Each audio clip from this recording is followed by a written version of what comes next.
네, 반갑습니다.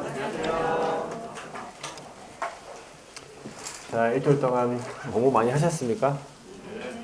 네. 그렇죠. 공부는 뭐 이제 스스로 이제 알아서 하셔야 돼요. 그죠? 자, 저번 시간에 여러분들 목적이랑 용어 정의랑 그 다음에 중개대상물 우리 이제 3개 정도 했는데 이 중에서 용어 정의만 한번 가볍게 체크하고 넘어가겠습니다. 그래서 아시는 분들은 크게 대답하시면 됩니다. 우리 제2조에 규정에 되어 있는 용어, 그렇죠? 제2조에 있죠? 2조에 규정되어 있는 용어가 총 몇 개였습니까? 6개의 용어가 되어 있죠? 6개.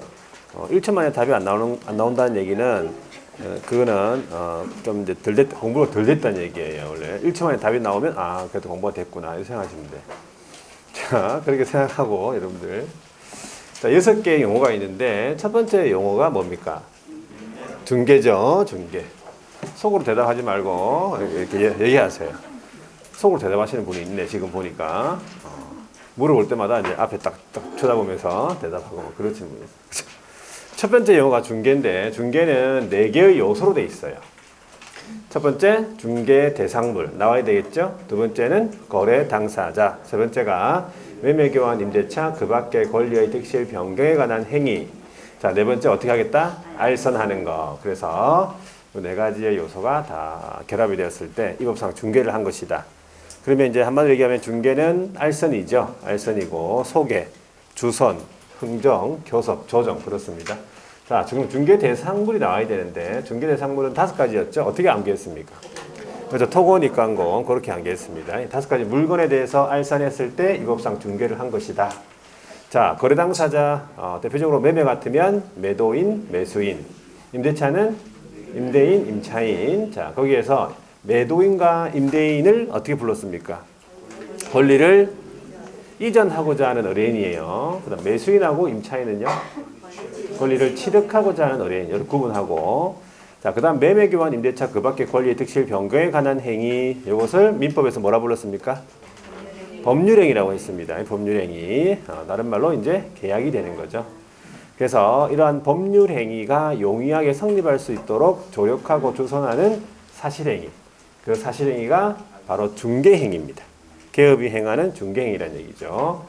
자, 그 다음에 이제 소유권이나 여러 가지 이제 소유권이나 임차권이나 지상권, 지역권, 전세권, 유치권, 저당권 같은 거, 가등기 담보권, 등기된 판매권 같은 거 이런 거 기억하시면 되고 두 번째 용어가 뭐였어요? 공인중개사죠. 공인중개사. 공인중개사는 이 법에 의해서 뭐한 자? 네, 자격을 취득한 자. 취득한 자. 자, 책을 자꾸 넘기는데 뭐 있습니까 혹시? 책에 뭐 있어요? 책에? 자꾸 책을 넘기는데 무슨 만화책인 줄 알았어요. 만화책 보듯이 막 만화책 보듯이 막 음미를 하면서 막 이렇게. 자, 책은 뭐 볼 필요 없고 그죠? 아는 대로 그냥 생각나는 대로 이렇게 대답하시면 돼. 상기시키면 되는 거예요. 상기만 하는 거예요, 그냥. 뭐 대답 못 해도 됩니다. 그죠? 공인중개사는 이 법에 의해서 뭐 한 자라고? 자격 취득. 이 법은 무슨 법? 네, 공인중개사법. 이 법이 아니면 무슨 법이라 했어?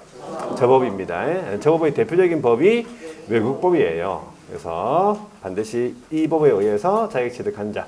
끝나야 되죠. 그래서 일을 하고 있냐 안 하고 있냐 중요한 게 아니고 자기 자격증만 가지고 있으면 다 공인중개사입니다. 세 번째 용어가 뭐였어요? 중개업이었죠. 중개업은 다른 사람의 의뢰에 의하여 일정한 보수를 받고 중개를 업으로 행하는 것이에요. 업으로 행하는 거. 자, 이제 다른 사람은 누가 옵니까? 대표적으로 소유자가 오겠죠. 네, 소유자가 오고, 그 다음에 대리권 수여받은 사람, 대리인이 오겠죠. 대리인. 그리고 일정한 일에 위임받은 사람, 수임인이 옵니다. 수임인. 그래서 이 의뢰가 쌍방 의뢰뿐만 아니라 일방 의뢰도 포함된다는 사실. 그리고 개업 공인중개사와 중개 의뢰인 간의 중개 의뢰에 관한 합의라고 했어요. 이걸 4글자로 뭐라 불렀습니까? 중개 계약이라고 했습니다. 중개 계약은 사실행위입니까? 법률행위입니까? 법률행위죠. 법률 계약이니까 법률행위입니다. 자, 그래서 이러한 중개 계약이 체결되면서부터 이제 일이 시작되고 일정한 보수를 받아야 되겠습니까? 예, 보수를 현실적으로 받아야 돼요. 받기로 약속만 했다든지 요구한 데 그친 경우에는 중개업을 한 것이 아니다. 보수를 안 받고 중개는 해줄 수는 있습니다. 그죠? 중개한 것은 맞는데 중개업을 한 것은 아니라는 거 기억하시면 되고. 자, 중개와 관련된 판례가 두 가지가 있어요. 첫 번째, 컨설팅 행위의 보수에서 이루어졌다. 두 번째, 금전 소비 대책 알선의 보수에서 이루어졌다. 다 중개업을 한 것이다. 업이 되려면 세 가지가 필요해요. 첫 번째가 계속 반복이 돼야 돼요. 두 번째는 불특정 다수인 상대로 해야 되고, 세 번째가 영리 목적 돼야 됩니다. 그래서 업에 관한 판례 두 가지가 있어요. 첫 번째, 우연한 기회에 단 1회. 이런 식으로 나왔다면 중개업을 한 것이 아니고, 간판을 내건 상태에서 단 1회 하면 중개업을 한 것이다. 이래 보시면 돼요. 자, 네 번째 용어가 개업 공인중개사. 개업 공인중개사는 누굽니까? 이 법에 의해서 개설 등록한 자. 그렇죠. 이 법에 의해서 개설 등록한 자. 자, 개설 등록되어 있는 상태면 다 개업이죠. 이 사람이 휴업 중이다. 업무 정기 중이다. 그래서 업무를 하는가 안 하는가 중요한 게 아니죠. 업무를 안 하고 있다 하더라도 등록된 상태면 다 개업 공인중개사다. 종별이 세 가지가 있어요. 첫 번째, 자연인으로서 자격을 취득해가지고 등록을 했다. 무슨 개업 공인중개사입니까?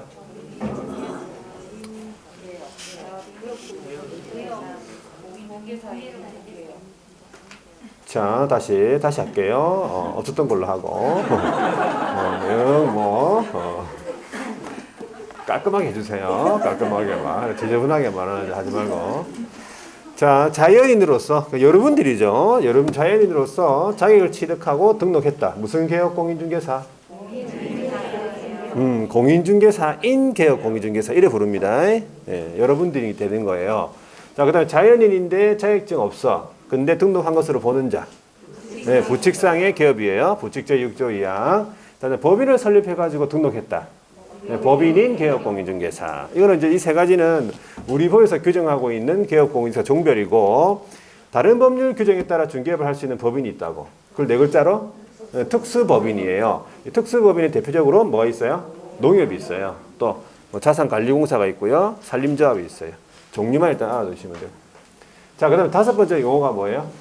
소속공인중개사네. 소속공인중개사 누굽니까?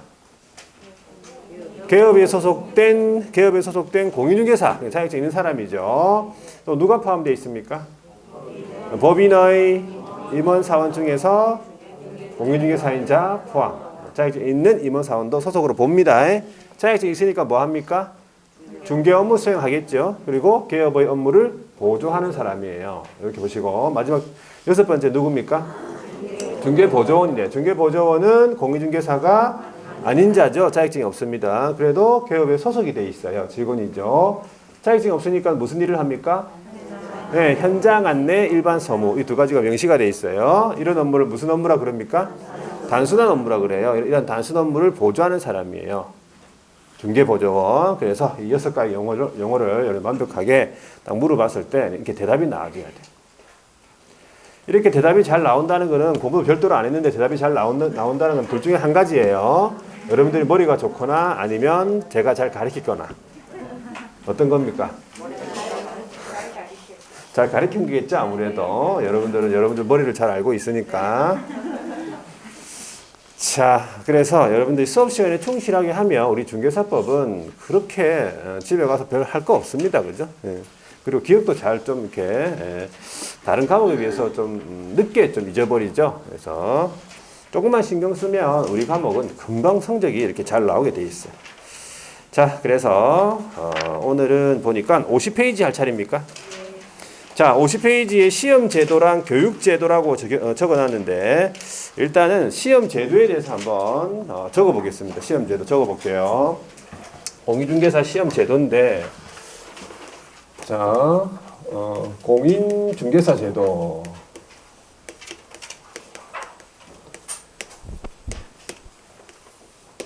자, 공인중개사가 되고 싶다. 공인중개사 누군지 아시죠? 공인중개사가 되고 싶다 그러면 딱 한 가지 방법밖에 없습니다. 우리나라에서 뭐 해야 됩니까? 시험 합격해야 돼요. 시험을 합격해야지만 뭐가 되는 거예요? 네, 공인중개사가 되지.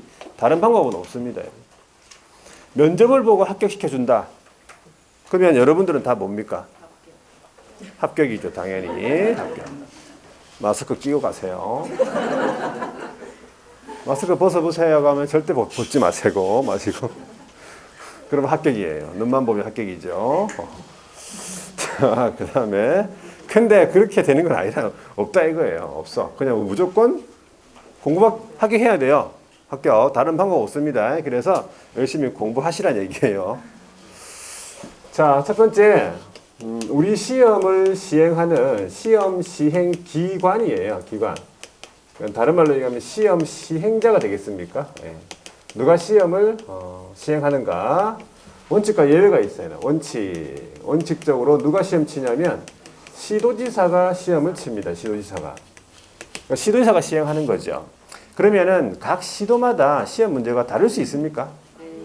네, 다를 수 있어요. 없다고 생각할 수도 있지만 각 시도마다 뭐 부산에서는 부산시향이 치고 서울에서는 서울시향이 치잖아. 시행하잖아요. 그럼 시험 문제가 다를 수 있습니다. 그러면 이제 좀 쉬운 대로 찾아갈 수도 있겠죠. 아무래도. 그런데 전국적인 시험 수준의 균형 유지를 위해서 예외적으로 국토교통부 장관이 시험을 직접 출제하거나 시험 시행할 수 있어요. 자, 이때는 정책심의위원회라고 있어요. 여러분들. 정책심의위원회, 공인중개사 정책심의위원회라고 있습니다. 그래서 사전 의결을 거쳐야 되겠습니다. 어떤 경우 국장이 시험을 시행할 것인지 여부. 그러니까 정책심의위원회 소관사항이라는 거예요. 소관 업무 알아두셔야 돼요. 소관 업무가 시험 나왔습니다. 정책심의위원회 소관 업무다. 국장이 시험을 시행할 것인지 여부. 자, 시험 문제는 당연히 어떻게 나오겠습니까? 시험 문제는 원칙과 예외가 바꿔서 나오겠습니까? 네. 예. 원칙은 국장, 예외는 시도지사. 이렇게 나오면 딱 구분할 수 있겠죠. 자, 이 두 사람을 합쳐가지고 뭐라 부릅니까? 이 두 사람을 합쳐가지고 시험을 시행하는 기관의 장 이래 불러요. 그러면 주어에 시험 시행 기관 장이라고 나오면 두 사람이 딱 떠올라줘야 돼요. 두 사람이 공부가 되면은 딱 두 사람이 딱 떠오릅니다. 자, 그러면 첫 번째 시험 시행 기관이었고 두 번째가 이제 뭐가 되겠습니까? 두 번째가 우리 시험의 응시 자격이에요. 우리 시험의 응시 자격은 제한이 있다 없다? 예, 제한이 없습니다. 뭐 연령 이런 거 다 학력, 연령 뭐 이런 거 다 국적 이런 거 다 제한이 없음. 제한이 없어. 그러면 연령에 제한이 없으니까는 미성년자도 쳐도 됩니까? 미성년자? 네, 미성년자 시험 칠 수 있습니다. 미성년자. 자, 미성년자 시험 칠 수 있다. 다른 학원에 중학생이 있어요. 중학생 엄마가 보냈어요. 보니까 엄마가 부동산을 하고 있는데, 그죠? 중학생 보고 좀 하고 있어요. 부동산 하고 있는데, 그죠? 하고 있다더라고. 제가 뭐 상담한 건 아닌데 원장님이 그렇게 얘기하더라고요. 엄마가 부동산 하고 있는데 이제 아들 보고 또 공부를 하라고 이제 보냈더라고. 그렇게 보내는 경우도 있고 또 엄마가 5년 동안 공부해 보다가 안 되니까 아들을 보내는 경우도 있어요. 아들을 보내는 경우 있어요. 좀 제발 좀 다운나고 좀 나는 안 되겠어. 나는 도저히 나는 안 되겠다 그러면서 따가지고 좀 해보자 이러면서 효도 자격증으로 이렇게 공부하는 경우도 있어요. 고등학생들 막. 자, 일단 우리 둘째 딸이 6살 때 제가 OMR 카드를 줬어요. 마킹 해온나 그러면서 1번에 5개 중에서 1개 이렇게 중복 마킹하지 말고 하나씩 해가지고 마킹 해온다니까 마킹이 아주 깔끔하게 잘 돼가지고 왔더라고요. 손가락에 힘이 있어가지고 충분히 미성년자 이렇게 시험을 칠 수 있다는 얘기지. 마킹이 중요한 거죠. 그 시험지가 중요한 게 아니에요. 마킹 OMR 카드가 중요한 거예요. 그렇죠? 그래서 충분히 깻돌을 잘 친다면 미성년자도 합격할 수 있겠다 이 말이지. 자, 그러면 결격 사유자 있습니까? 결격 사유자. 우리 법상에 결격 사유자가 있어요. 나중에 나오겠지만 미성년자도 결격 사유에 들어가 있습니다. 그 이외에 뭐 피성년 후견인, 피한정 후견인, 파산자, 수영자 이런 사람들 다 결격인데 다 시험 칠 수 있어요. 그리고 외국인은요. 외국인 시험 칠 수 있습니다. 외국인 시험 칠 수 있다. 외국인도 가능하다. 외국인은 한국말을 알아야 되겠습니까? 굳이? 뭐 몰라도 시험 칠 수 있겠죠. 그죠? OMR 카드가 중요한 거니까. 그래서 여러분 OMR 카드 작성하는 거 모의고사 때 연습하셔야 돼요. 그거 색칠하는 거 있죠. 그리고 OMR 카드를 이렇게 막 작성하다 보면은 이렇게 뭐 틀려가지고 하나 밀렸어 그러잖아요.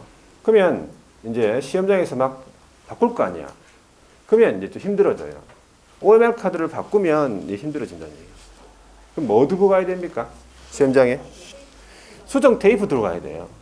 요즘에 수정 테이프 이렇게 쭉 칠하면 나오는 거 있잖아요. 이렇게 바르는 거 있죠? 흔드는 거 말고 옛날에 막 흔드는 거 썼잖아요. 이거 흔들어 가지고 소리 나고 이런 거 막 썼죠? 그런 거 다. 흔드는 거. 딱 썼는데 보니까 얼굴이. 맞잖아요. 그죠? 최근에는 그런 거 잘 모를 수도 있어요.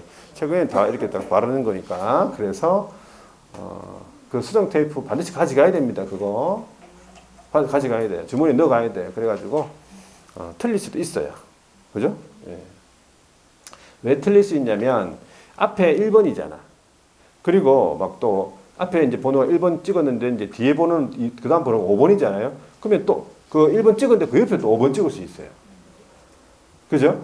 1번이 이제 그걸 안 보이고 이렇게 막 그 밑에다가 5번 찍어야 되는데 1번 찍은 안에다가 그 옆에다가 또 5번 이렇게 너무 빈 공간이 있으니까.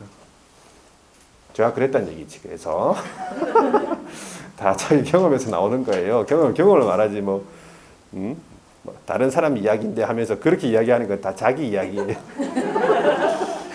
누가 그러던데 자기 이야기예요. 전부 다.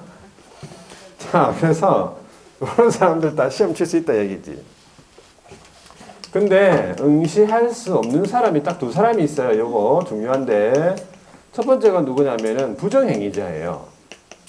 부정행위자, 뭐 시험 치다가 적발될 경우도 있고, 그 시험 치고 난 이후에 어떤 이렇게 적발되는 그런 경우도 있어요.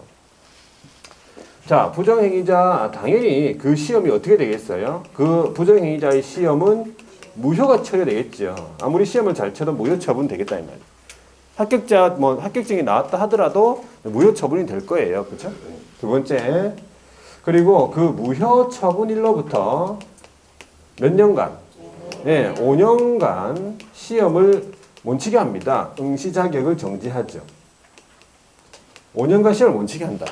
그리고 세 번째, 다른 데 가서 시험을 못 치게 하기 위해서 다른 시험을 시행하는 기관장이 있잖아요. 그죠? 기관장에게 지체 없이 통보하라 그래요. 부산에서 적발됐죠. 그러면 서울 가서 시험 못 치게 서울시장한테 통보합니다. 자, 여기서 중요한 거 일단 그 시험이 무효가 된다는 걸 알겠고 5년이라는 거 기억해야 되겠 당연히. 자, 처분일로부터 5년이에요. 뭘로 바꾸겠습니까? 시험일로부터 5년 아닙니다. 시험일로부터 5년 하면 틀렸어요. 처분일이 중요한 거니까 그걸 잘 보셔야 돼요. 5년이 맞다면 앞에가 이제 틀릴 수도 있습니다. 그래서 잘 보시고 다른 시험 시행 기관장에 통보한다. 그러니까 이 부정행위를 한 사람은 5년 동안 시험 못 치는 거 확실하죠? 자, 그러면 5년 동안 중개업에 종사를 할 수 있겠습니까? 일할 수 있겠습니까? 네. 일은 할 수 있다. 왜 일할 수 있습니까? 네? 그렇죠. 결격 사유가 아니라서 너무 답을 또 얘기해 버리니까 힘들어지는 사람이 가끔씩 틀려주고 해야 되는데 그죠? 엉뚱한 말도 해주고 해야지 참 그런데 너무 잘해가지고 참 힘들다 그죠? 결격 사유에 해당되지 않기 때문에 일할 수 있는 거예요. 부정행위자는 결격 사유자가 아니기 때문에 일할 수 있어. 되겠습니까? 답이 그거예요. 정답이. 그러면 5년 동안 일하면서 공부하면 되네. 부정행위자 그러면 되고. 자, 부정행위와 관련해가지고, 이제, 항상 내가 좀 보는 게, 요 쌍둥이 있잖아요, 쌍둥이. 쌍둥이는 내가 봤을 때 충분히 가능하다고 봐요. 맞잖아요. 얼굴 똑같잖아. 얼굴만 똑같으면 돼, 일단은. 주민등록증을 가져가면 되니까. 얼굴 똑같으면 이거 모릅니다. 여기 쌍둥이 있습니까? 있어요? 얼굴 똑같습니까? 예? 그러면 하여튼 한 사람이 잘해야 됩니다. 둘 중에서. 둘 다 안 되면 힘들어지는 거고. 둘 중에 한 사람이 그래도 해줘야지. 쌍둥이 아니면 다 열심히 해야 되고 일단은. 자, 전 충분히 가능하다고 봐요. 사진도 요즘에 뭐 그죠? 또 뭐 요즘에 또 사진도 잘 뭐 이렇게 대충 맞으면 다 그냥 해주고 그죠? 자, 두 번째는 누구냐면은 이제 자격 취소예요. 자격 취소 사유에 의해 가지고 자격이 취소가 되면 3년 동안 시험을 못 치게 합니다. 3년 경과되지 아니한 자. 3년. 이거 3년이네. 5년이랑 헷갈리면 안 됩니다. 자격 취소가 된 사람은 3년 동안 시험 못 친다 이 말이죠. 그럼 자격 취소가 된 사람은 3년 동안 일을 할 수 있겠습니까? 종사. 중개업의 종사 못합니까? 못하는 이유는 뭡니까? 결격 사유에 해당하기 때문에 그렇습니다. 자격 취소가 된 사람은 3년 동안 결격 사유예요. 일 못합니다. 그러니까 결과적으로 자격 취소가 된 사람은 3년 동안 뭐만 해야 돼? 공부만 해야 돼요. 공부만 해야 돼. 중요한 겁니다. 그래서 차이점을 좀 기억하시면 돼. 자, 그 다음에 넘어가 볼게요. 우리 시험의 방법이 되겠습니다. 세 번째가. 우리 시험의 방법은 원칙이 있고 예외가 있습니다. 첫 번째 원칙인데 1차, 2차를 구분 시행합니다. 우리나라 국가시험이 모두 다 그렇습니다. 1, 2차 구분 시행하죠. 1차 치고 그 다음에 2차는 누가 치는 겁니까? 2차는 아무나 못 칩니다. 1차 합격자가 2차를 치는 거예요. 1차 합격자 대상인 거지. 2차 시험은. 원칙이 그렇습니다. 원칙. 1차 합격자가 2차를 치게 되는 거지. 1차 불합격한 사람은 2차 접수도 못하는 거예요. 원래. 자, 이게 원칙이죠. 자, 그런데 이때 1차 시험은 어떻게 나오냐면 선택형으로 나와요. 선택형이라면 객관식을 의미하겠죠.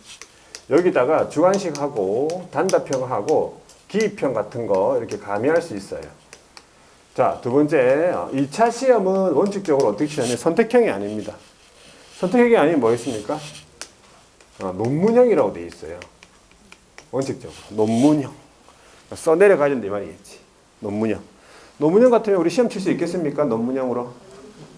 논문형으로 뭐 시험 칠 수는 있겠죠. 떨어져서 그렇지. 논문형 힘듭니다. 논문형. 막 써내려가야 되는데, 그죠? 마찬가지 주관식 단답형, 기입형 가미할 수 있다. 자, 그래서, 좀 힘들어지죠. 원칙적으로 시험 친다면, 아무래도. 근데 천만다행으로 우리는 예외적인 방법으로 시험 칩니다. 두 번째. 예외적인 방법으로 1차, 2차를 구분하되 어떻게 한다고? 동시에 시행합니다. 자, 1차, 2차를 구분합니다. 근데 동시에 시행한다 이 말은 1차 치고 나서 좀 쉬었다가 2차를 치는 거예요. 2차 치보신 분들은 아실 거예요. 그죠? 1차 민법계를 치고 나죠. 치고 나서 100분 동안 치고 나서 조금 쉽니다. 좀 길게 쉬어요. 1시간 넘게 쉬어요. 그 시간에 뭐 해야 된다고 했습니까? 일단은 밥을 좀 먹어줘야 돼요. 밥을. 그죠? 그 이후에는 좀 먹을 시간이 좀 안 되기 때문에 그때 이제 밥을 좀 먹어주는데 간단하게 먹어야 돼요. 간단하게. 이렇게 뭐 샌드위치나 뭐 김밥 조금 하고 커피 이런 거 조금 먹어야 되는데 그 시간에 막 뭐 고기 싸가지고 쌈 싸먹고 무슨 뭐 소풍 왔습니까? 쌈 싸먹고 막 다 모이라 그러면서 막 해가지고 막 이러면 곤란합니다 진짜. 이러면 쌍추 먹고 이러면 잠 옵니다 진짜. 시험 치다가 자면 막 감독관이 안 깨워줍니다. 시험 어떡하지? 큰일 나는 거예요. 깨워주면 참 다행인데 안 깨워주면 나도 모르는 사이에 잠이 자는 경우도 있습니다. 공부를 이렇게 좀 많이 해본 사람들은 알아요. 내가 자고 언제 잤는지도 모를 정도로 자고 있어. 그리고 컴퓨터 치다가도 막 자고 있어요. 이렇게 막 리얼 쫙 누르면서 몇 개 페이지 리얼로 쫙 가요. 옛날에 군대 있을 때 그랬어. 제가 한 게 아니고 우리 고참이 그랬어. 자, 보고 있으면 화면에 리얼만 쫙 적혀 있어요. 하여튼 그래가지고 그 쉬는 시간에 여러분들이 대충 먹고 그 다음에 무슨 공부를 하냐면 중개사법 공부를 해야 돼요. 중개사법하고 공법을 또 같이 시험 치잖아요. 100분 동안. 그 다음에 이제 30분 쉬었다가 또 공시세법을 또 같이 칩니다. 이런 식으로 이제 진행을 한다는 얘기지. 이게요. 구분하는데 같은 날 친다 이 말이지. 1차 합격 여부를 모르는 상태에서 2차를 치러 들어간 거예요. 맞잖아, 그죠? 정확하게 채점 안 하고 이제 2차 치러 간 거지. 그런데 이제 시험 치고 1차를 치면 시험 치면 느낌이 오잖아. 됐다 안 됐다 느낌이 좀 옵니다. 그래서 집에 가는 사람도 있어요. 1차 치고 난 다음에 올해는 좀 안 되겠네 그러면서. 그래서 여러분들은 1, 2차 준비하시는 분들은 반드시 끝까지 시험을 칠 수 있도록 합니다. 자, 이때 1차 시험, 2차 시험 모두 뭐가 되겠습니까? 네, 선택형이라고 되어 있어요. 선택형으로서 주관식과 단답형과 기입형을 모두 이제 가미할 수 있다. 자, 두 번째가 중요한데 1차 합격 여부를 모르고 이제 2차 채로 들어가기 때문에 나중에 채점해가지고 1차가 불합격됐어요. 1차 불합격자의 2차 시험은 뭐가 된다고? 예, 무효가 됩니다. 무효. 1차 불합격자의 2차 시험은 무효 처분이 되는 거예요. 불합격이란 얘기지 결과적으로. 자, 이런 사람이 전국적으로 많이 있습니다. 성적이 잘 나왔던 사람일수록 또 있는 경우도 있어요. 1차 칠 때 좀 너무 긴장했고 뭐 시간도 좀 이렇게 배분도 실패했고 또 OMR 카드도 막 이렇게 이상하게 작성 밀려가지고 했고 막 이래가지고 정신이 없어가지고 좀 이렇게 하는 경우도 있는데 자 조심하셔야 되겠죠. 이 경우는 시험 치면 우리 4가지 경우가 나온다고 했어요. 이것도 중요한데 1차 합격 플러스 2차 합격 이렇게 되는 사람이 있고요. 두 번째는 1차 합격했는데 2차는 불합격되는 경우도 있잖아요. 그죠? 네, 1차는 불합격을 했는데 또 2차는 넉넉하게 또 합격하는 경우도 있어요. 네, 1차는 불합격을 했는데 2차까지 불합격하는 사람도 있잖아. 자, 일단 4가지가 나와요. 시험 치면. 어떻게 4개 중에 1개 나올 거 아니에요. 자, 그 다음에 자 1차 합격, 2차 합격했으면 일단은 2차까지 다 합격했으니까 요거 최종 합격이죠. 뭐 2차만 치신 분들도 마찬가지 최종 합격이에요. 2차 합격하면. 자격증이 나옵니까? 네, 공인중개사가 된 거예요. 잘했죠? 자, 1차 합격했고 2차는 불합격했다. 그러면 요거는 1차 합격자입니까? 1차 합격자는 1차 합격증이 안 나옵니다. 그냥 이제 합격했다는 사실만 이제 알 수 있을 뿐이지. 거기 보면 이제 인터넷을 인력공단에 가면 이제 확인할 수 있습니다. 문제 요거예요. 1차는 불합격했는데 2차는 합격한 사람. 요 사람이잖아요. 그렇죠? 전국에 많다고 했습니다. 1차. 그러니까 1차 불합격, 2차 합격. 2차 넉넉하게 합격했고 1차는 또 한 개 차이로 불합격. 사람이 요거는 있잖아요. 바로 일단은 전화기를 바로 끕니다. 그죠? 전화기를 바로 끄고 자, 그리고 한 6개월 동안 이렇게 사격을 막 헤맵니다. 6개월 동안. 심적으로 굉장히 고생을 많이 해요. 자, 그러니까 어차피 이 사람도 뭐예요? 이 사람 불합격입니까? 무효로서 불합격이 되는 거죠.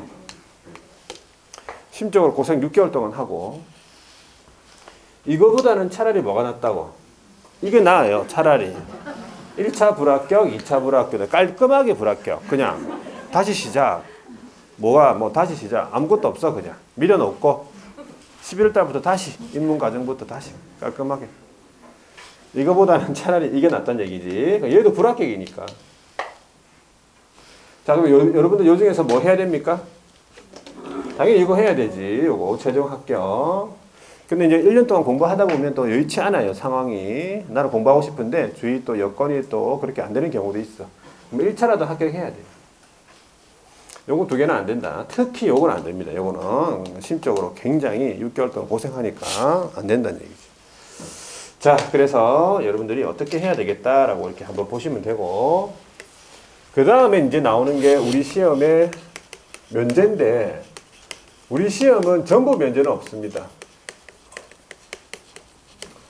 우리 시험은 전부 면제는 없어요. 전부 면제는. 일부 면제 있는데, 그 일부도 시험 쳐가지고 1차를 합격한 사람이 면제받는데 1차 합격자는 언제 시험 면제받냐면 다음 회 시험이에요. 다음 회 시험에 하나여예요. 하나여. 하나여는 딱 한 번 기회 준다 이 말이에요. 1차 면제. 다음 회 시험이 하나여입니다. 다음 회차 시험이죠. 다음 연도가 아니라는 거예요. 조심하셔야 돼요. 다음 회차 시험이에요. 32회 때 1차 합격하신 분은 33회 때 1차 면제받고 2차만 보면 되는 거죠? 맞습니까? 그러니까 2차 봐가지고 합격하면은 이제 자격증이 나온다는 소리예요. 딱 한 번 면제받습니다. 근데 1차 면제받고 2차를 쳤는데 떨어지는 경우도 있습니까? 웬만하면 떨어지지 않습니다. 웬만해서는 1차를 합격해 받고 하기 때문에 또 2차를 또 떨어지면 안 된다는 걸 알기 때문에 공부를 또 열심히 하겠죠. 그래서 떨어지는 않는데 혹시 이제 상황이 또 아파가지고 또 여의치 않고 이렇게 또 너무 어렵게 나와가지고 떨어졌다. 떨어지면 어떻게 되는 겁니까? 떨어지면 1차까지 다시 봐야 돼요. 2차만 쳐가지고 떨어지신 분은 1차까지 다시 봐야 돼요. 1차가 이제 합격했다는 것이 이제 무효가 되는 거죠. 한 번만 기회 줬으니까. 떨어지면 어떻게 되냐면은 1차까지 다시 봐야 되기 때문에 여기 이 세 번째 있는 이 사람 있죠? 이 사람보다 더 힘들어지는 상황이 되는 거예요. 1년 동안 안 나타날 수 있어요. 1년 동안. 얘는 6개월이죠. 6개월이고 1년 동안. 1년 동안 안 나타나거나 아니면 아예 안 나타날 수 있어요. 공부를. 그러니까 2차만 치시는 분들은 좀 편하긴 편한데 심리적으로 좀 약간 부담감이 있어요. 7월달, 8월달, 9월달 되면. 지금은 좀 덜 하겠지만. 물론 민법계를 안 하니까 좀 수월하게 공부를 할 수 있겠지만 심리적인 부담감을 좀 가지고 있다. 그렇게 보시면 되고. 자, 그 다음에 이제 5번째 가면은 우리 시험 시행이네, 그죠? 우리 시험은, 자, 원칙적으로 매년 1회 이상입니까? 예, 1회 이상 시행하는 게 원칙이에요. 자, 1회가 아니고 1회 이상이네. 매년 1회 이상 시행하는 게 원칙이다. 자, 두 번째 근데 시험을 시행하기 어려운 부득이한 사유가 있죠. 전쟁, 질병 같은 거. 그때는 시험을 시행하지 않을 수 있어요. 그때도 어디 정책심의위원회 있죠. 정책심의위원회 사전 의결을 거쳐야 된다. 그리고 소관 업무입니다. 소관 업무. 그러니까 시험을 시행할 것인지 여부, 당해년도 시험을 시행할 것인지 여부를 정책심의위원회 의결로서 정한다. 사전 의결 사항이죠. 소관 업무라는 거 기억하셔야 돼요. 자, 첫 번째 소관 업무가 하나 있었잖아요. 뭡니까? 국장이 시험을 시행할 것인지 여부. 소관 업무예요. 그 다음에 당해년도 시험을 시행할 것인지 여부. 이것도 정책심의위원회 소관 업무다. 이렇게 알아두셔야 되고. 자, 6번째가 이제 뭐냐면 우리 시험의 공고예요. 시험의 공고인데 두 가지 공고가 있어요. 첫 번째가 예전 공고라고 있죠. 계략적인 사항 공고하는 건데 예전 공고는 언제까지 하게 돼 있냐면 매년 2월 말일까지예요. 2월 28일까지가 아니고 2월 말일까지라고 되어 있습니다. 예전 공고, 계략적인 사항 공고죠. 그럼 예전 공고에 따라서 시험을 시행하려고 한다 그러면은 구체적인 공고는 확정 공고를 하게 돼 있어요. 확정 공고는 언제까지? 시험 시행일 며칠 전? 90일 전까지 합니다. 90일 전까지. 자, 요거 기억하고 어디에다가 하느냐면은 관보 있죠. 관보. 그다음에 일간신문, 방송 세 가지. 관보, 일간신문, 방송 중 하나 이상 공고, 하나 이상의 공고하고 플러스 인터넷 홈페이지 있죠. 홈페이지에다가 공고한다. 이래 보시면 돼요. 간보, 일간신문, 방송 중에 하나 이상의 공고하면 되고 그다가 이제 홈페이지에다가 공고한다. 이렇게 보시면 두 개 다 마찬가지입니다. 자, 그 다음에 이제 시험에 대한 공고였고 그 다음에 7번째네. 응시 원서라는 게 있어요. 응시 원서 및 수수료 이렇게 제목이. 자, 시험에 응시하고 싶다. 시험에 응시하려는 자, 응시자는 뭘 해야 되냐면 응시 원서라는 걸 제출해야 돼요. 응시 원서가 뭐냐면 원서 접수를 말하는 거죠. 8월 달에 보통 이제 있는데 원서 접수를 안 하면 어떻게 됩니까? 시험을 못 치는 거예요. 접수를 안 하면은 시험을 못 쳐. 합격 점수가 잘 나온다 하더라도 접수를 안 하면 시험 못 치니까는 그건 이제 또 1년 기다려야 되는 거죠. 굉장히 중요한 겁니다. 공짜는 아니에요. 접수할 때 접수비가 필요해요. 그걸 접수 수수료라고 하는데 수수료를 납부해야 된다. 그때 수수료를 얼마를 납부하는가? 얼마를 납부하냐면 원칙이 있어요. 원칙. 얼마를 납부하냐면 지자체 있죠? 지자체. 당해 지자체입니다. 당해라고 하죠. 당해 지방자치단체, 지자체 조례가 정하는 수수료예요. 지자체 조례가 수수료가 원칙이에요. 원칙. 그런데 아까 시험을 누가 친다고? 국장이 시험을 시행하는 경우에는 지자체 조례가 아닙니다. 국토교통부 장관, 국장이 결정 공고하는 수수료. 이래 보셔야 돼요. 원칙과 예외를 좀 기억하시고 일단 두 가지. 자, 그 다음에 수수료에 대한 반환 기준이라는 게 있어요. 수수료 반환 기준.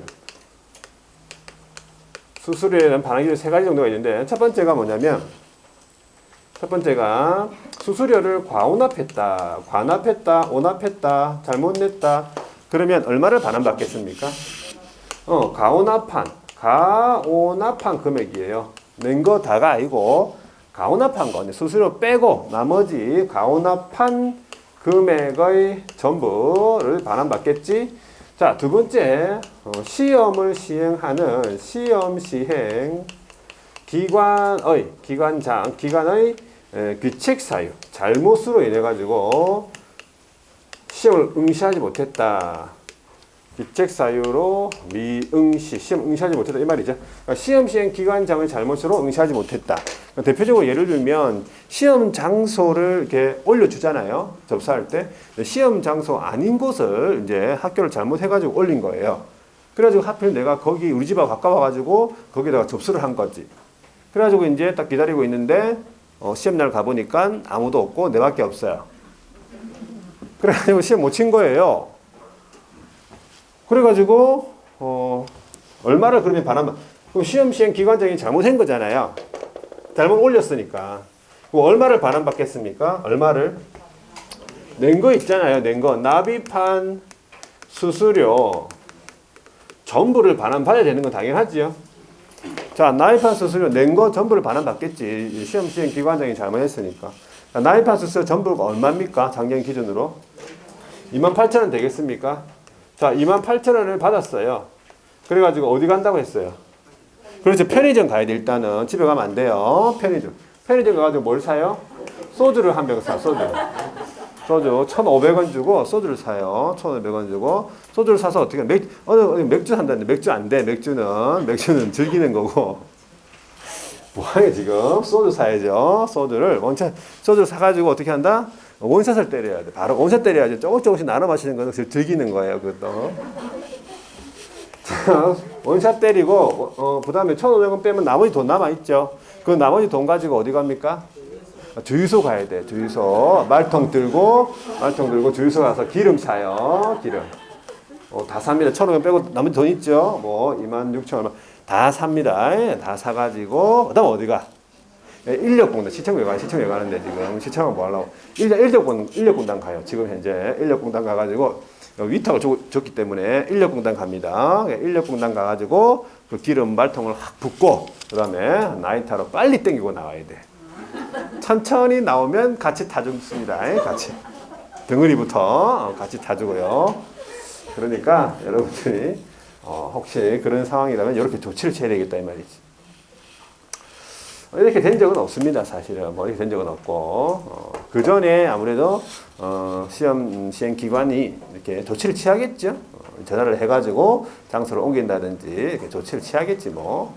설마 이렇게 방치를 하겠습니까, 그죠? 방치하면 이래야 되는데. 자, 하여튼 납입한 수수료 전부 다 이런 내용이고. 세 번째 접수와 관련해 가지고 접수의 시작일이 있잖아요. 원수 접수 시작일. 시작일이 있으면 뭐가 있습니까? 접수 마감일이 있어요. 시작일과 마감일 요 사이를 뭐라 부릅니까? 접수기간이라 불러요. 접수기간 내에 취소해버렸어. 접수했다가 접수기간 내에 그냥 취소해버렸어. 그럼 접수 안 한 거나 마찬가지죠. 그럼 얼마를 반환받습니까? 예, 납입한 수수료 전부 반환받아요. 100% 반환받죠. 자, 마감일 다음 날이에요. 마감일 다음 날. 다음 날부터 언제까지? 7일 이내 요 사이에 취소한 거예요. 7일 이내. 7일에 취소했다면 얼마를 반환받냐면 납입한 수수료의 100분의 60을 반환받아요. 60% 반환받아요. 그 다음에 8일째 되는 날부터 시험 시행일 며칠 전? 10일 전이죠. 10일 전입니다. 시험 시행일 10일 전까지 요 사이에 취소했다면 납입한 수수료의 50%를 반환받아요. 100분의 50. 이후에는 없습니다. 이제 수수료 반환 안 해줍니다. 수수료 반환 기준도 이 정도 알아두시고. 자, 그 다음에 이제 합격자 결정의 방법이 있습니다. 그거는 나중에 설명드리고. 그 다음에 8번에 보면은 합격자의 결정 공고라는 게 있어요.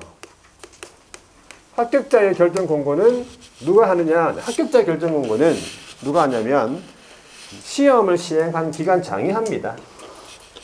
시험 시행 기관장.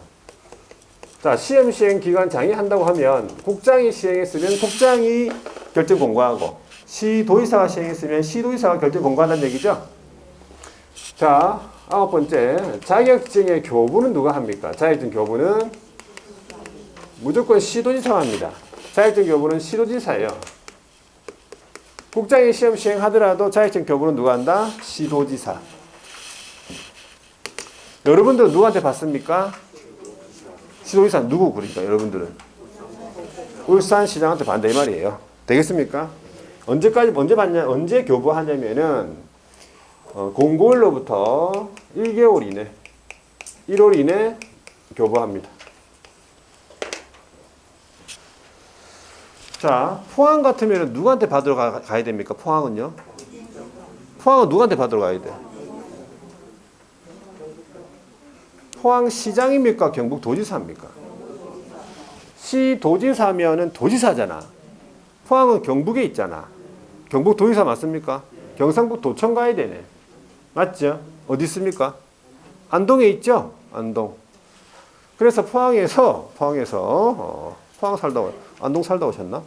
자, 포항에서는 안동까지 가야 되겠죠. 일단은 자격증을 받으러.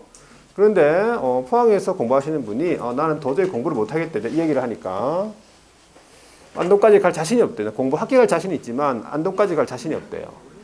그래가지고 걱정하지 마라 그랬지.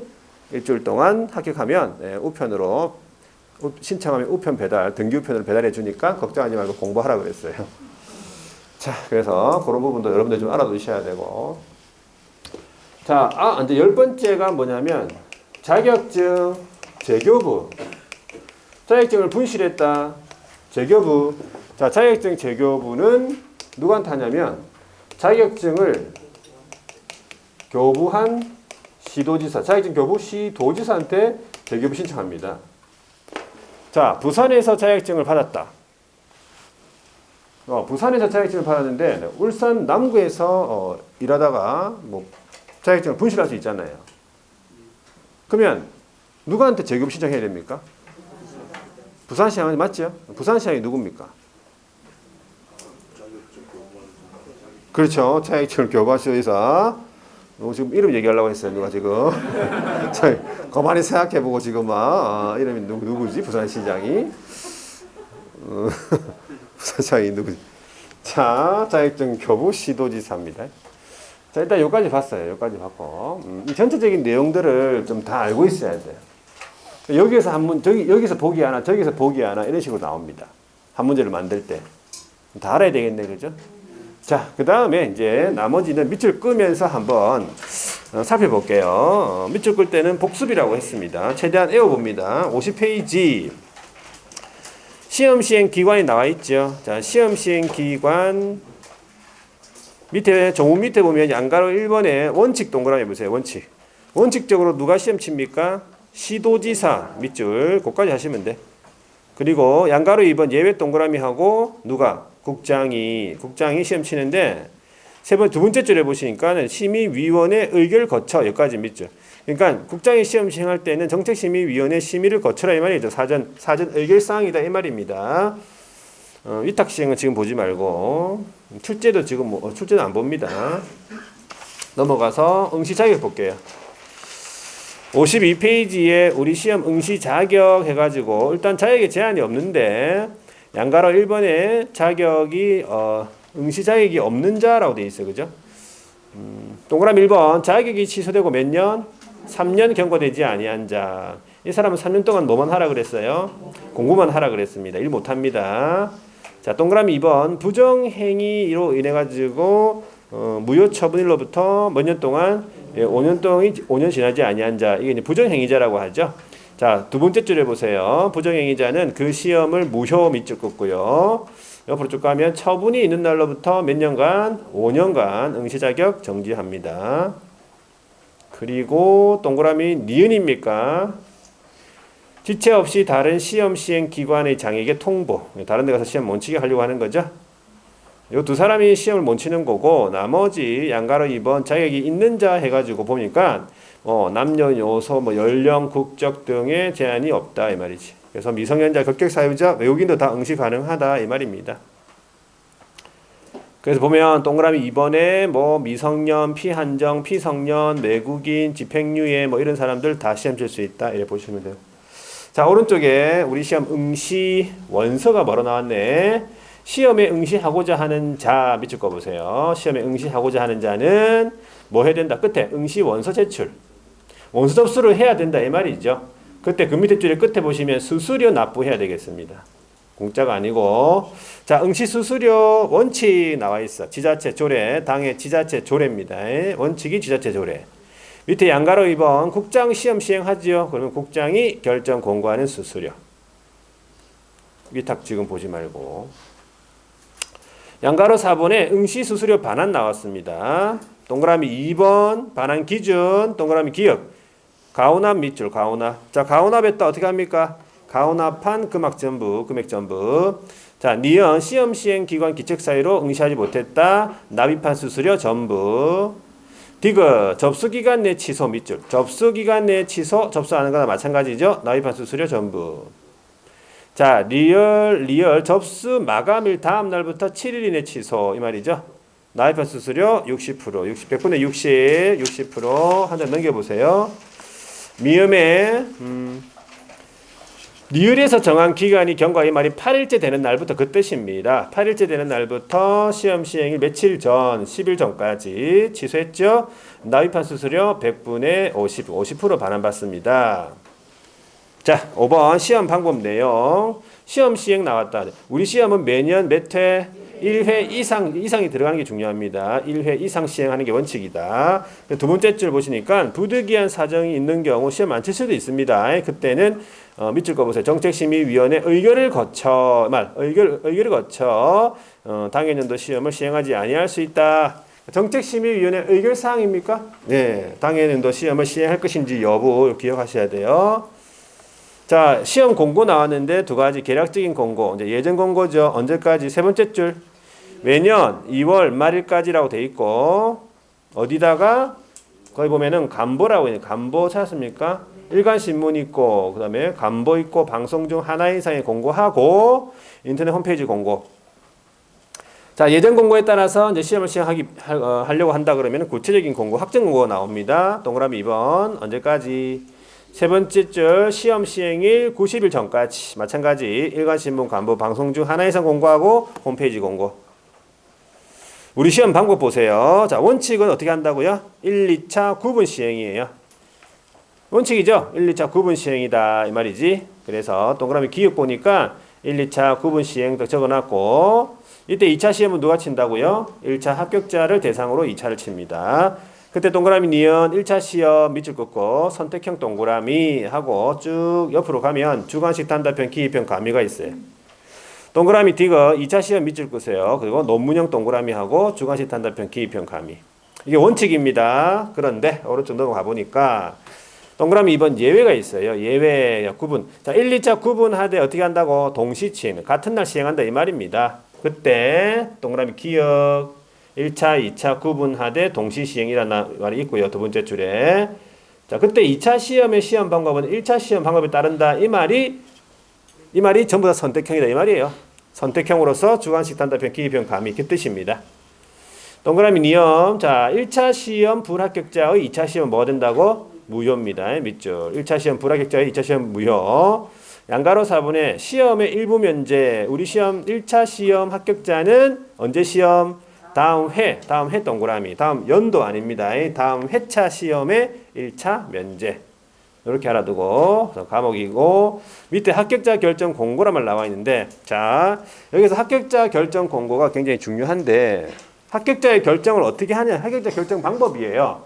자, 우리 합격자 결정은 이렇게 합니다. 1차 시험, 2차 시험을 따로 채점해요. 1차, 2차를 따로 채점합니다. 그래서 1차는 어떻게 하냐면 거기 절대평가라고 돼 있어. 1차가 몇 과목입니까? 2과목이죠. 어떤 과목이 있어? 민법하고 개론이 있습니다. 자, 민법 개론을 100점 만점으로 환산해가지고 각 과목당 40점 이상 평균 60이면 합격이에요. 그러면 이거 절대평가죠. 누구나 다 합격시켜 줍니다. 그 점수가 나오면 그 말 밑줄 꺼보세요. 100점 만점으로 해서 과목당 40 이상 평균 60이다. 그러면 절대평가 1차 합격. 자, 그러면 2차 같으면은 몇 과목입니까? 2차는 중요합니다. 2차는 몇 과목이에요? 자, 여기서는 조심하셔야 돼. 지금 4과목이라 하신 분도 있는데, 자, 시험 칠 때 과목수를 생각하셔야 돼요. 시험 칠 때 과목수는 3과목입니다. 자, 첫 번째 과목이 뭡니까? 공법. 그치? 공법.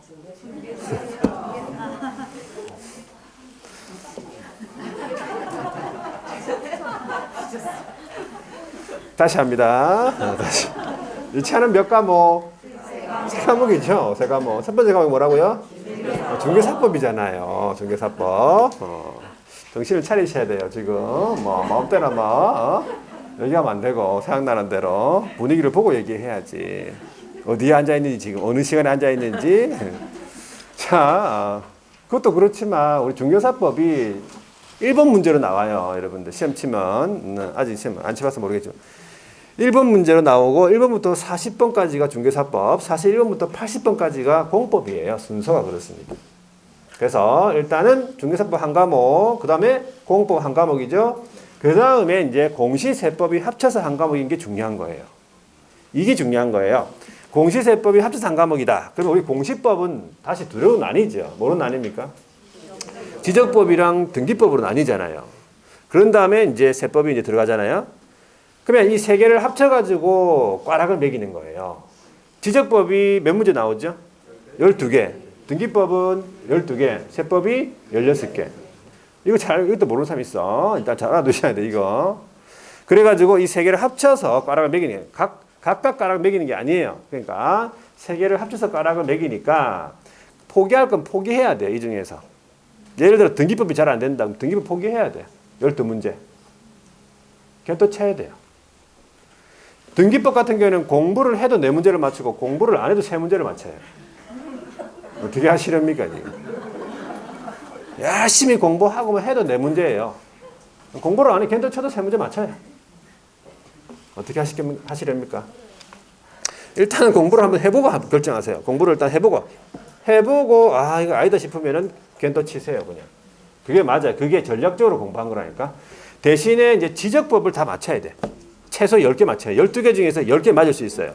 다 맞출 수도 있어요. 12개. 자, 그리고 10개 맞췄다 치자. 그러면 세법에서는 공부를 안 하면 안 됩니다. 세법을 포기하면 안 돼요. 세법은 일단은 16개 중에서 반은 맞춰줘야 돼요. 8개. 최소 8개. 반. 더 맞출 수도 있어요. 10개 정도. 자, 10개 맞췄다 치자. 그럼 지적법 10개 맞았죠? 세법은 10개 맞았지? 등기법은 걔도 쳐가지고 3개 맞았다 치자. 그럼 몇 점이에요? 23개 맞는 거예요. 57.5점. 등기법 공부 안 해도 57.5점이에요.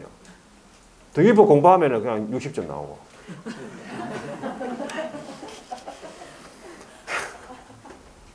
전략적으로 했네. 우리는 수험 준비를 해야 되기 때문에 필요 없는 거는 과감하게 버려야 돼요. 미련을 갖고 있으면 안 돼. 뭐 알 것 같은데 안 됩니다. 계산 문제 뭐 알 것 같은데 넘어가야 된다니까. 그 풀다가 그냥 망해버립니다. 풀다가. 시간은요. 시험장 가면 또 그냥 금방 갑니다. 시간. 한번 볼 때마다 5분씩 가 있어요. 시간이 막.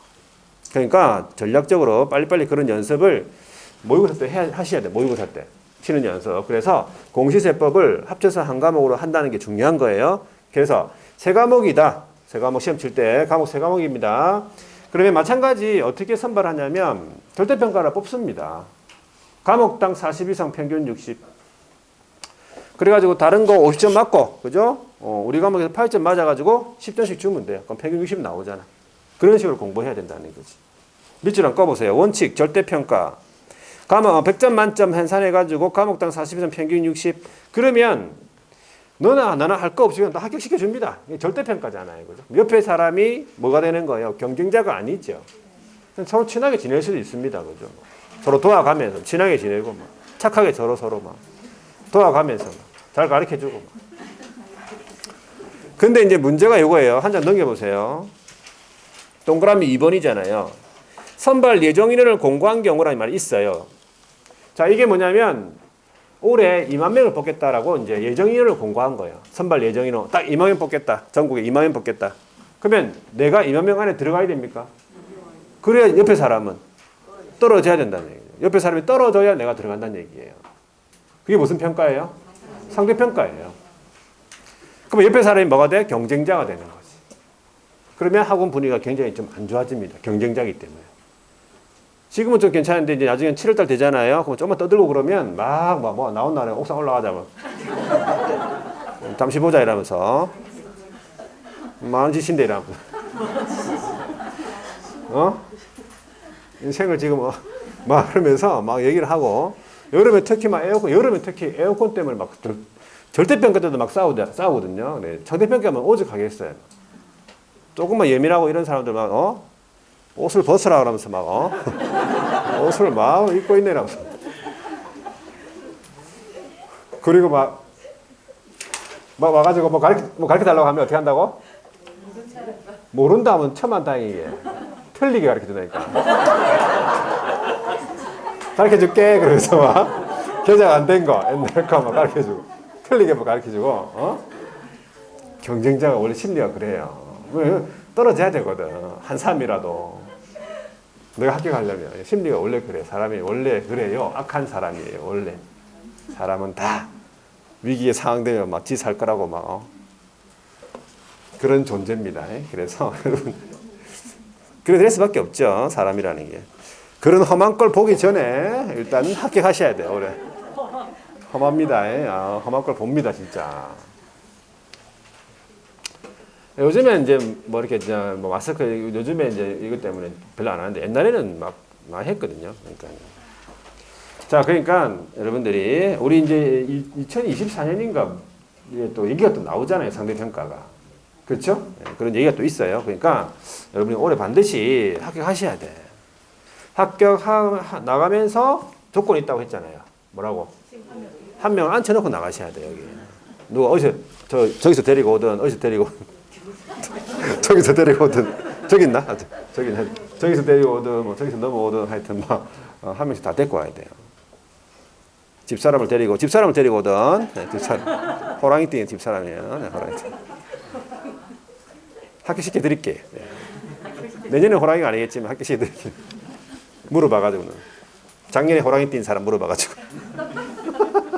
합격시켜 드릴게. 걱정하지 말고 데리고 오세요. 자, 그래서 합격하자는 얘기입니다. 밑줄 꺼보세요. 중요한 거 두 번째 줄 보세요. 정책심의위원회 의결 거쳐. 이 말은 선발 예정인은 공고하는 경우도 정책심의위원회 의결을 거쳐야 되는구나 그 뜻이에요. 그래가지고 일단은 2만 명을 뽑겠다. 그러면 1차는 그냥 뽑아요. 절대평가로. 그 문제는 2차잖아요. 그죠? 2차에서 2만 명을 뽑아야 돼. 그러니까 세 번째 줄 보세요. 과목당 일단 40점은 돼야 돼. 40점 안 되면 일단 불합격이에요.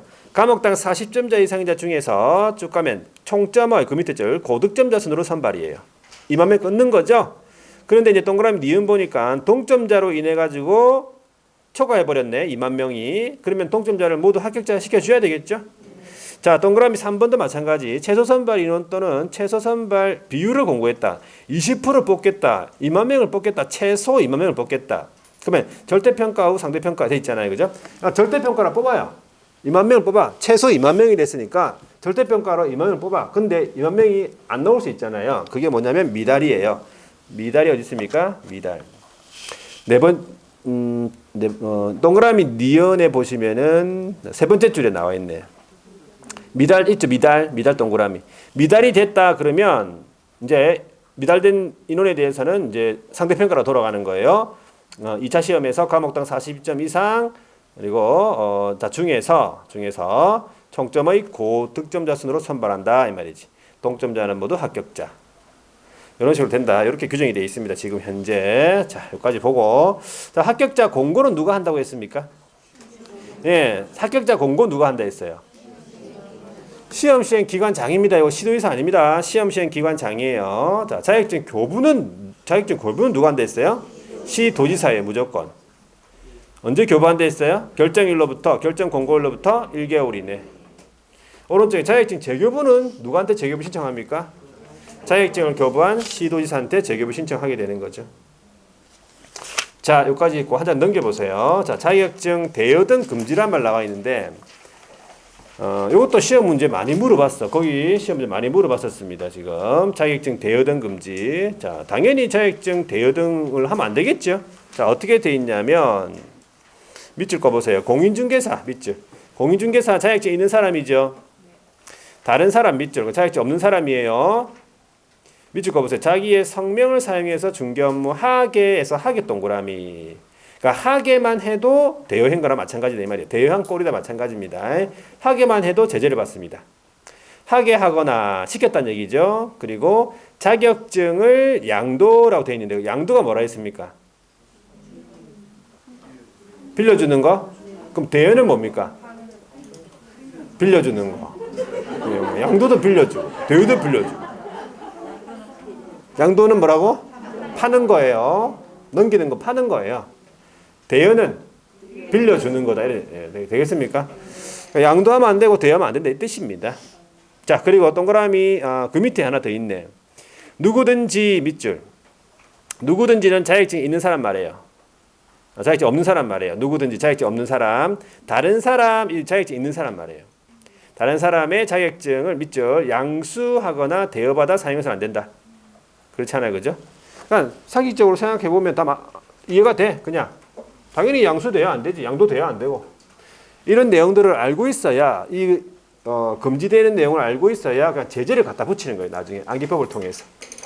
내용을 먼저 알아야 돼요. 제재는 그냥 붙이면 됩니다. 나중에 암기법을 통해서. 일단은 지금 판례는 오늘 읽지 말고요. 오른쪽에 넘어가서 9번에 유사명칭 사용 금지 있죠. 유사명칭 사용 금지. 이것도 사칭이에요. 사칭. 공인중개사가 아닌 자 밑줄. 아닌 자는 공인중개사 또는 이와 유사한 명칭, 부동산 뉴스 대표 뭐 이런 것들이 있어요. 이런 명칭을 사용하면 안 된다 이 말이지. 자, 제재는 지금 보지 말고 그래서 자격증에 관한 내용 여기까지 받고. 자, 정책심의위원회는 좀 간단하니까 빨리 밑줄 한번 꺼볼게요. 얘는 자, 정책심의위원회가 작년에 시험 나왔습니다. 거기 작년에 나왔다고 되어 있습니까? 32회 때 나왔네. 32회 때 나왔으니까 여러분들 시험은 어떻게 되겠어요? 그건 모릅니다. 그건 모르.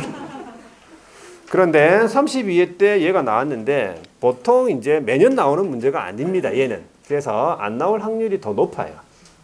예, 시험 제도 부분이 여러분들 시험에 나올 게 더 높아 확률이요. 번갈아 가면서 한번씩 나오기 때문에. 그러니까 그래도 확실하게 해놔야 돼요. 또 출제위원이 미친 척하고 또 낼 수도 있잖아. 나왔지만 또 한번 내보자 그러면서 막 모릅니다. 나와봐야 압니다. 자, 일단은 국토교통부 소속 임의기관이라고 제목이 되어 있어요. 이미 양가로 1번을 한번 보세요. 자, 공인중개사의 업무에 관한 사항 심의 밑줄. 자, 심의기관입니다. 심의 의결기관인데 업무에 관한 사항 심의 밑줄 긋고. 자, 어디에다가 설치하냐면 국토교통부에 있다 이 말이에요. 국토교통부에. 중요한 말이 뭐냐면 둘 수 있다는 거예요. 둘 수 있다. 그러면 안 둬도 되는 거죠? 네, 둘 수 있다를 중요하시고. 그래서 양가로 2번에 보니까 두 번째 줄에 임의기관이라 돼 있잖아요. 둘 수 있으니까 임의기관이다 그렇게 이해하시면 되고. 자, 오른쪽에 넘어가면 심의사항이 있는데 이 네 가지는 좀 암기를 하셔야 돼요. 이건 단독으로 나온 적이 있어요. 자, 이렇게 이제 여러분들이 순서적으로 암기하시면 돼. 첫 번째가 자, 여기는 순서가 지금 마음대로 막 적어놨는데 첫 번째 우리가 시험을 치잖아. 그죠? 그러니까 시험을 치니까 그 시험에 관한 사항, 자격 시험에 관한 사항, 자격 취득에 관한 사항을 심의하게 돼 있어요. 그게 2번입니다. 시험 등 자격 취득에 관한 사항을 심의하죠. 그런데 우리가 자격 취득하고 난 다음에 중개업을 하잖아. 그죠? 그러면 중개업 육성에 관한 사항도 심의합니다. 그게 4번이네. 그죠? 그러면 이제 또 보수를 받겠죠. 그러면 보수, 중개보수 변경에 관한 사항 심의하죠. 그게 3번이고. 그리고 의뢰한테 손해를 끼쳤으면 배상해줘야 되겠죠. 손해배상 책임 보장에 관한 사항. 이런 식으로 연결해서 순서대로 기억하셔야 돼요. 순서를 마음대로. 조문 순서가 여러분들 이게 그냥 조문 순서가 그냥 만들어진 게 아니야. 원래 우리 여기 보면 이 조문 있잖아요. 왼쪽에 보면 조문 있잖아요. 여기 순서가 지금 제가 말한 순서잖아요. 근데 여기 지금 이렇게 오른쪽 페이지에 이렇게 지금 딱 섞어놨잖아요. 이걸 섞으면 안 돼. 원래 이 책을 만들 때요. 교문 순서가 그냥 만들어진 순서가 아니거든. 근데 이제 뭐 더 잘해볼 거라고 했겠죠. 그렇게 좋은 쪽으로 받아들여야 되겠지. 뭐 책을 뭐 나왔는데 어떡하겠어. 그렇죠? 그래서 우리가 알아서 공부를 하면 돼. 하여튼 그 순서를 바꿔서 여러분들이 좀 공부하는 게 편하다 보시면 돼. 자, 그 다음에 구속력이라고 되어 있는데 심의사항 구속력, 이것도 시험 지문에 나온 적이 있다. 자격 취득에 관한 사항을 심의했을 때는 누가 그에 따라야 되겠습니까? 시도지사가 이에 따라야 한다라고 되어 있어. 이거 어떻게 나왔냐면 중개보수 변경에 관한 사항 심의했을 때 시도지사는 따라야 한다 이렇게 나왔었어요. 틀렸습니다. 자, 예를 들어서 시험 과목이 너무 많아. 6과목이 공부해야 되는 게. 그렇죠? 뭐 한 과목으로 줄이자라고 이제 심의사항으로 이제 의결한다 했을 때 어떤 과목으로 줄이면 되겠습니까? 한 과목으로. 아무래도 중개사법 좀 되겠죠? 네. 민법은 뭐 사실 뭐 중요하나? 민법 그렇죠. 그렇고 뭐 개론은요. 개론 뭐 수요 공급 말라고 그죠? 사는데 뭐 크게 지장 없잖아. 우리 수요 공급 뭐. 우리 뭐 중개 업무, 우리 중개 부동산 하는 경우에서도 수요 공급 뭐 크게 중요하진 않잖아. 공법 뭐 이런 거 공법 같은 경우에는 뭐 우리 계획 같은 거 이렇게 뭐 세울 것도 없고 일단은 제끼고 그 다음에 등기법 같은 경우에도 뭐 법무사한테 맡기면 되고 세법 같은 경우에도 그러면 뭐 세무사한테 맡기면 되고 그러면 이제 한 가지 중개사법이 남아 있잖아요. 중개사법은 우리가 알아야 돼. 우리가 중개사법을 등록하고 어떻게 어디에 등록하고 그다음에 어떤 중개사무소 관리 어떻게 해야 되는지 그다음에 뭐 어떤 의무가 있고 책임이 있고 어떻게 위반했을 때 어떤 제재를 받는지 이런 것들을 알고 있어야지 기업이 알고 있어야지 그래도 뭐 일을 할 거 아니에요. 적급하게 이제 법을 피해 가지고 이제 그래서 우리 과목이 이제 우리 과목으로 한 과목만 하자. 그러면 중개사법으로 결정했다. 심의 의결했다. 그러면 시도의사는 이에 따라야 한다 이 뜻이에요. 자, 그 다음에 정책심의위원회 구성, 운영 보시면 이것도 시험 문제 물어봤어요. 자, 구성이 위원장이 당연히 한 명이 있습니다. 포함해서 위원장 한 명 포함해서 7명 이상 실명 이내의 위원으로 구성이 되어 있어요. 그러면 위원장은 누가 됩니까? 당연직으로서 국토교통부 제1차관이 됩니다. 국토교통부에 제1차관, 제2차관이 있는데 그중에 제1차관이 위원장이 된다 이 말이지. 그럼 위원은 누가 되냐면 다음에 박스에 있는 사람들 중에서 밑줄 꺼볼게요. 국장이 임명하거나 위촉한다.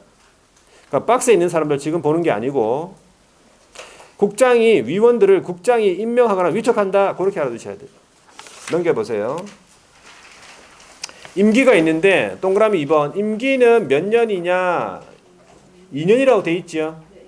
근데 보궐위원이 있습니다. 보궐위원 새로 위촉된 위원회 임기는 당연히 전임자의 남은 기간이 되겠죠. 그리고 간사 한 명은 이제 사무처리 간사 한 명은 둡니다. 간사 한 명 둔다. 간사는 누가 되냐면 국토교통부 소속 공무원 중에서 위원장이 지명하죠. 위원장이 지명합니다. 위원장이 국토교통부 소속 공무원 중에서 지명한다. 간사 한 명.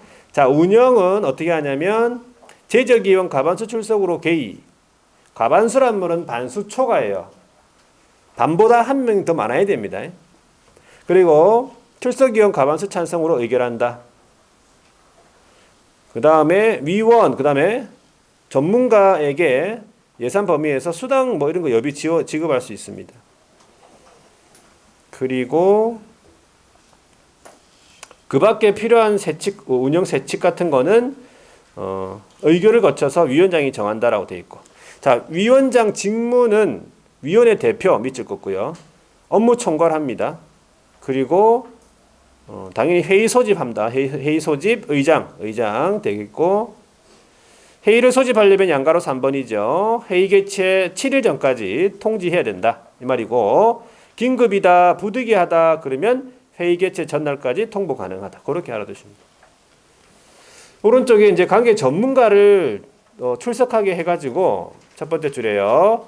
의견 듣거나 의견 제출 요청할 수 있고 양가로 5번 시험 문제 물어봤어요. 위원장이 뭐 아프다, 뭐 출장 갔다, 부득이한 사유로 직무할 수 없죠. 그러면 누가 하냐면 위원장이 미리 지명한 위원이 그 직무 대행한다. 다르게 얘기하면 부위원장이 없다 그 말이겠네요. 그죠? 이거 시험 문제 물어봤었습니다. 5번에 보세요. 위원회의 제척, 기피, 회피라는 말 나와 있는데 제척은 심의 의결 사항에서 빠져야 되는 경우에요. 박스 안에 들어있습니다. 1번 위원 또는 배우자이었던 자가 해당 안건 당사자래요. 자기가 자기 걸 심의할 수 없다 그 뜻이에요. 배우자 것도 안 되고 배우자이었던 것도 안 돼. 자, 그 다음에 그 밑에 줄에 해당 안건의 당사자가 공동권리자, 공동의무자래요. 공동권리자, 공동의무자는 결국 무슨 말입니까? 같은 사람이다 그 말이지. 되겠습니까? 자, 2번 친족이거나 친족이었던 빠져야 되고요. 그 안건에 대해서 3번 뭐 해줬습니까? 밑줄 증언, 진술, 자문조사, 연구, 용역, 감정 도와줬다 그 말이죠. 요거 단어 알아두셔야 돼. 다 나오는 건 아니고 일부만 나올 수 있습니다. 증언, 진술, 자문조사, 연구, 용역, 감정. 4번 대리인이거나 대리인이었던 이렇게 알아두시면 이게 제척 사유입니다. 자, 회피는 뭐냐면 해당 안건 당사자가 이 위원은 공정한 심의 의결을 기대하기 어렵다. 회피는 그게 아니고 회피는 제척 사유에 해당하게 되면 스스로 빠져야 된다 이 말이지. 그렇죠? 제척 사유에 해당하는 위원은 자기가 스스로 빠져야 된다 이 말이에요. 회피. 그런데 이제 회피 안 한다. 그러면 어떻게 하냐면 국장이 해촉한다. 강제로 뺀다 그 말이겠죠. 제척 사유에 해당하는 때에 불구하고 회피하지 않으면 해촉한다. 누가? 국장이요. 자, 당사자의 기피 이건 뭐냐면 공정한 심의 의결을 기대하기 어려운 위원에 대해서 좀 기피 신청을 하게 되는 거죠. 그러면 기피 신청을 했다고 해가지고 무조건 막 빼는 건 아닙니다. 심의 의결로서 결정한다. 의결 사항이에요. 얘도 마찬가지. 기피 신청을 받아들일 것인지에 대한 여부 요거예요. 기피 신청을 받아들일 것인지에 대한 여부 의결로서 정한다 이 말입니다. 그래서 뭐 여기까지 돼 있네 그죠? 여기까지 보고요. 이제 좀 쉬었다가 65페이지에 교육 제도를 한번 보겠습니다.